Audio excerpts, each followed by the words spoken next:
Government. UP में सोमवार को धार्मिक स्थल, मॉल, होटल और रेस्टोरेंट खोलने को लेकर गाइडलाइन जारी की गई है। इसमें कहा गया है कि एक बार में 5 से ज्यादा लोग धार्मिक स्थल में इकट्ठा नहीं हो सकते हैं। इसके साथ ही कहा गया है कि धार्मिक स्थलों पर कोविड-19 से बचने के उपायों की घोषणा की जानी चाहिए। वहीं धार्मिक स्थल स्थानीय प्रशासन से संपर्क कर सभी निर्देशों का पालन करेंगे। बता दें, धार्मिक स्थल पर एक बार में 5 से ज्यादा लोग इकट्ठा नहीं हो सकते हैं। वहीं अल्कोहल युक्त सैनिटाइजर और थर्मल स्कैनर रखा जाना अनिवार्य होगा। जिनमें लक्षण नहीं पाया जाएगा उसी को मंदिरों में प्रवेश करने की इजाजत होगी। साथ ही सभी को मास्क पहनना अनिवार्य होगा। बीजेपी के नेता ज्योतिरादित्य सिंधिया एक बार फिर चर्चा में है। सोशल मीडिया में खबर उड़ी है कि उन्होंने अपने ट्विटर हैंडल का बायो यानी परिचय बदल दिया है। इस परिचय में उन्होंने बीजेपी का जिक्र नहीं कर सिर्फ जनसेवक और क्रिकेट प्रेमी लिखा है। इससे ये आहट मिल रही है कि शायद वो बीजेपी से नाराज है और अब पार्टी छोड़ने की तैयारी कर रहे हैं। ये बात इतनी फैली कि सिंधिया तो नहीं मगर उनके समर्थकों को आगे आना पड़ा और इस बात का खंडन करना पड़ा। दरअसल मध्य प्रदेश में जिस तरीके से बीजेपी में तनातनी चल रही है उससे कांग्रेस छोड़ बीजेपी में आए सिंधिया समर्थक खुश नहीं हैं। सिंधिया के साथ जिन पूर्व मंत्रियों ने इस्तीफा दिया था वो अब तक मंत्री बनने का इंतजार कर रहे हैं, लेकिन मंत्रिमंडल का गठन है कि लगातार टलता ही जा रहा है। मध्य प्रदेश के मुख्यमंत्री हर कुछ दिनों में एक नई तारीख विस्तार की बात देते हैं, जिससे ऐसा लगता है कि मंत्रिमंडल का गठन उनकी प्राथमिकता में नहीं है।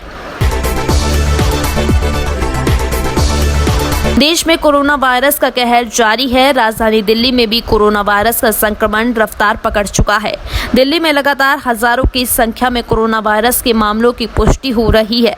इस बीच अब सर गंगाराम अस्पताल के खिलाफ एफआईआर दर्ज कराई गई है। दिल्ली सरकार ने सर गंगाराम अस्पताल के खिलाफ एफआईआर दर्ज कराई है। बता दें, सरकार ने महामारी रोग अधिनियम के उल्लंघन के लिए ये एफआईआर दर्ज कराने का आदेश दिया है। गंगाराम अस्पताल पर कोरोना वायरस की टेस्टिंग नियमों के उल्लंघन के चलते एफआईआर दर्ज कराई गई है। प्रयागराज के घूरपुर थाने में तैनात दरोगा ने साप्ताहिक सब्जी मंडी में दबंगई दिखाते हुए अपने वाहन से सब्जियां रौंद डाली थी। इस घटना का वीडियो वायरल होने के बाद संज्ञान लेते हुए मुख्यमंत्री योगी आदित्यनाथ ने दरोगा के खिलाफ कार्रवाई करने और किसानों के नुकसान की भरपाई करने के निर्देश दिए थे। अब वरिष्ठ पुलिस अधीक्षक सत्यार्थ अनिरुद्ध पंकज ने आरोपी दरोगा को सस्पेंड कर दिया है। साथ ही एसएसपी ने सीओ को मौके पर भेजा, जिन्होंने किसानों से दरोगा के इस काम के लिए माफी मांगी और उनके नुकसान की भरपाई की।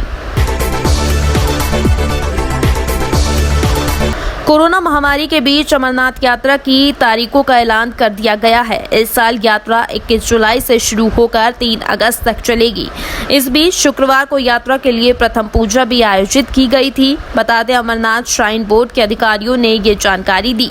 हालांकि कोरोना वायरस महामारी की वजह से इस बार यात्रा की अवधि में कटौती की गई है। साधुओं को छोड़कर बाकी के तीर्थ यात्रियों में 55 साल से कम उम्र के लोगों को ही इस बार यात्रा करने की अनुमति होगी।